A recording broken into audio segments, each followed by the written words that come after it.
ಯಾವ ದರಿದ್ರ ಜಾಗಕ್ಕೆ ಕಾಲಿಡಬಾರ್ದು ಅನ್ಕೊಂಡಿದ್ನು ಆ ಜಾಗಕ್ಕೆ ಬರುವಾಗ ಮಾಡ್ಬಿಟ್ಟೆ ನೀನು.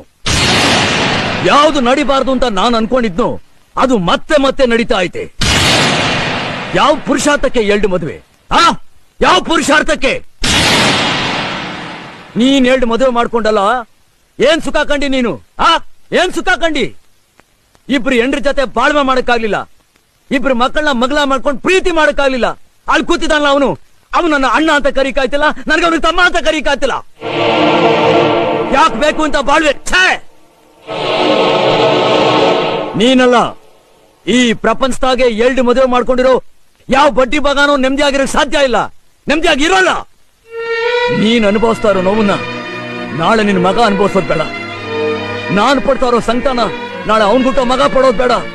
ಎಲ್ಲ ನಿನ್ ತಲೆಗೆ ಮುಗ್ದೋಗ್ಲಿ. ನಿಲ್ಸು, ಈ 2 ಮದುವೆ ಪರಂಪರೆ ನಿಲ್ಸು. ಹಂಗಲ್ಲ ಬೆಟ್ಟಣ, ಒಂದ್ ಹೆಣ್ಣಿ ಮದುವೆ ಆದ್ರೆ ಇನ್ನೊಂದ್ ಹೆಣ್ಣಿಗೆ ಅನ್ಯಾಯ ಆಗಕ್ಕಿಲ್ವಾ? ಯಾವ್ದು ನ್ಯಾಯ ಅನ್ಯಾಯ?